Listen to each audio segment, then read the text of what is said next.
नमस्कार दोस्तों, मैं योगेश राणा। अरविंद केजरीवाल बीजेपी की बी टीम है, ये हर कोई कहता है। इसके बाद भी नरेंद्र मोदी और अमित शाह अरविंद केजरीवाल के पीछे क्यों पड़े हुए हैं? क्योंकि बीजेपी के केंद्रीय नेतृत्व पर यह आरोप खूब लगता है कि जो उनके साथ होता है उसके सारे पाप धुल जाते हैं। फिर अरविंद केजरीवाल के पाप क्यों नहीं धुल पा रहे हैं? यह एक बड़ा सवाल तो है ही। आइए इस सवाल के आसपास कुछ बातें करते हैं। जब भी अरविंद केजरीवाल को बीजेपी की बी टीम कहा जाता है तो कईयों को बहुत बुरा लगता है, लेकिन आप केवल एक बात पर ही गौर कर लीजिए। अरविंद केजरीवाल 2024 में सभी 543 लोकसभा की सीटों पर चुनाव लड़ने का फैसला कर चुके हैं और पंजाब, गुजरात, दिल्ली, राजस्थान और हरियाणा, ये 5 राज्य ऐसे हैं जिनमें मुकाबला सीधा बीजेपी और कांग्रेस के बीच होगा अगर अरविंद केजरीवाल बीच में नहीं आते हैं तो। और इनमें से भी 3 राज्य दिल्ली, पंजाब और गुजरात तो ऐसे हैं जिनमें अरविंद केजरीवाल कांग्रेस को सीधे नुकसान पहुंचाएंगे और नुकसान पहुंचा भी चुके हैं, पहुंचाते रहे हैं। तो यह तो हुई एक बात जो बताती है कि अरविंद केजरीवाल बीजेपी के लिए चुनाव में फायदेमंद साबित होंगे। और दूसरी बात, दिल्ली और गुजरात में केजरीवाल की पार्टी ने बीजेपी के वोट को कोई नुकसान नहीं पहुंचाया, लेकिन कांग्रेस को बुरी तरीके से नुकसान पहुंचाया है।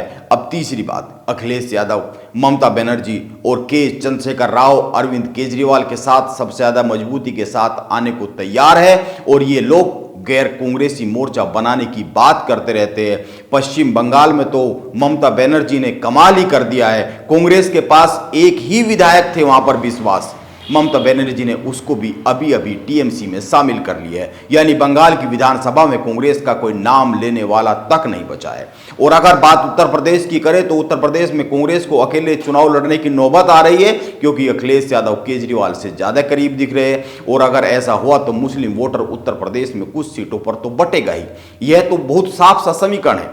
इस तरह से और भी बहुत से उदाहरण मिल जाएंगे जो बताते हैं कि अरविंद केजरीवाल किसी न किसी तरीके से कांग्रेस को नुकसान पहुंचा रहे हैं और चुनावी जमीन पर बीजेपी के लिए फायदेमंद साबित होते हैं। इसीलिए बड़ा सवाल यही बनता है कि केजरीवाल जब बीजेपी के मददगार है तो फिर नरेंद्र मोदी और अमित शाह अरविंद केजरीवाल के पीछे क्यों पड़ गए हैं? क्यों दिल्ली में अध्यादेश लाकर केजरीवाल के सारे हाथ बांध देना चाहते हैं? बांध दिए। अरविंद केजरीवाल दिल्ली में उन अफसरों का कुछ नहीं कर पा रहे हैं जिनकी रिपोर्ट एलजी को गई और उस रिपोर्ट पर आबकारी घोटाला सामने आया। अरविंद केजरीवाल बड़े परेशान हैं और वो चाहते हैं कि दिल्ली में अफसरों के तबादले का अधिकार उनको मिल जाए। इसके लिए वो देश भर में घूम घूम कर विपक्ष के नेताओं के द्वार पर मत्था टेक रहे हैं, लेकिन उनका ये अभियान किसी काम नहीं आने वाला है। क्यों?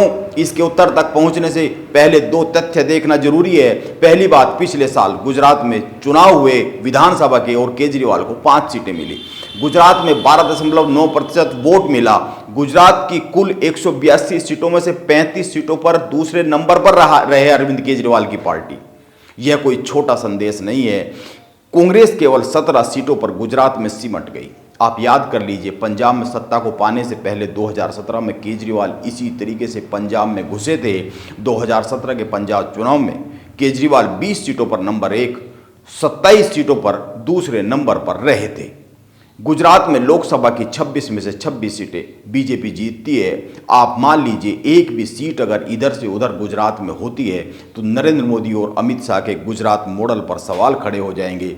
बीजेपी में 2024 के बाद अंदरूनी सत्ता हस्तांतरण की बात शुरू होने वाली है, इससे इनकार नहीं किया जा सकता है। और गुजरात में अगला चुनाव 2027 में होना है और 2027 में ही उत्तर प्रदेश का चुनाव भी होना है। और इन्हीं परिणामों की छाया में यह तय होगा कि बीजेपी आगे किसकी रहने वाली है। इसीलिए केजरीवाल अभी चुनावी जमीन पर बीजेपी की मदद करते हैं, लेकिन यह भी सच है कि केजरीवाल बीजेपी के लिए बड़ी चिंता बनते जा रहे हैं, खासकर बीजेपी के एक वर्ग के लिए। केजरीवाल की राजनीतिक उम्र 10 साल है और वो अब तक के सबसे बड़े राजनीतिक संकट में फंस गए हैं। केजरीवाल की राजनीति 2024 के चुनाव से पहले ही निपट सकती है, यह साफ साफ दिख रहा है। केजरीवाल ने सत्ता पक्ष और विपक्ष का शायद ही कोई ऐसा बड़ा नेता छोड़ा हो जिस पर भ्रष्टाचार का आरोप न लगाया हो। वो राजनीतिक तौर पर कभी किसी के साथ रहे नहीं हैं, लेकिन अब पूरे देश में घूम घूम कर नेताओं के दरवाजे पर मत्था टेक रहे हैं। वो चाहते हैं कि दिल्ली को लेकर लाया गया विधेयक पास ना हो। इससे समझा जा सकता है कि केजरीवाल कितने बड़े संकट में फंसे हुए हैं। लेकिन वो इस संकट से बच नहीं पाएंगे। इसे आप दो बातों से समझ सकते हैं। पहली बात, वो एनडीए की सरकार रही हो या यूपीए की सरकार रही हो, किसी भी सरकार का कोई बिल संसद में कभी अटका नहीं है, राज्यसभा में भी अटका नहीं है। एक बार 2002 में जब अटल बिहारी वाजपेयी की सरकार पोटा कानून लाई थी तो वो राज्यसभा में पारित नहीं हो पाया था, लेकिन आप याद कीजिए दोनों सदन की संयुक्त बैठक लाकर ये बिल पास हो गया था। और दूसरी बात, वर्तमान में राज्यसभा में 238 सदस्य है, जिनमें से 5 नॉमिनेटेड है, यानी 233 ही सदस्य वोट कर पाएंगे। ऐसे में जिनके पास राज्यसभा में 117 वोट होंगे वो जीत जाएगा। सदन में एनडीए के पास 110 वोट है, 10 सदस्य है, यानी कुल 7 वोट चाहिए। आंध्र प्रदेश के मुख्यमंत्री जगनमोहन रेड्डी और ओडिशा के मुख्यमंत्री नवीन पटनायक से बीजेपी समर्थन मांग सकती है। और अगली बात, कांग्रेस ये समझ गई है कि अरविंद केजरीवाल बीजेपी के लिए मुसीबत जब बनेंगे तब बनेंगे, लेकिन अभी वो कांग्रेस के लिए नुकसान का कारण तो सीधे सीधे बन ही रहे। कांग्रेस 2013 में केजरीवाल को एक बार सहारा देकर अपनी दुर्गति करा चुकी है। इस बार वो इसके लिए तैयार दिख नहीं रही है। कांग्रेस के भीतर से आ रही खबरों को आप पढ़ ही रहे होंगे। कांग्रेस ये मन बना चुकी है कि अरविंद केजरीवाल की मदद करनी नहीं है। कांग्रेस की दिल्ली इकाई और पंजाब इकाई के साथ राहुल गांधी और मल्लिकार्जुन खड़गे की मीटिंग हुई है और इसी मीटिंग से जो संदेश आ रहे हैं वो सीधे सीधे समझे जा सकते हैं। इसीलिए केजरीवाल पूरे देश में घूम ले, वो इस बिल को तो नहीं रोक पाएंगे। केजरीवाल अभूतपूर्व राजनीतिक संकट में है, इसको बहुत आसानी से समझा जा सकता है। आप सोचिए, अगर अरविंद केजरीवाल भी मनीष सिसोदिया की तरह सीबीआई की पकड़ में चले जाए तो क्या होगा आम आदमी पार्टी का। यह जो ट्रांसफर पोस्टिंग के अधिकार की जंग चल रही है, यह कोई छोटी मोटी जंग नहीं है। आबकारी विभाग की रिपोर्ट के आधार पर ही अरविंद केजरीवाल के सहयोगी मनीष सिसोदिया पर सीबीआई का शिकंजा कसा। उपराज्यपाल के कहने पर आबकारी विभाग ने एक रिपोर्ट तैयार की थी। केजरीवाल सरकार आबकारी घोटाले को झूठ का पुलिंदा बताती है।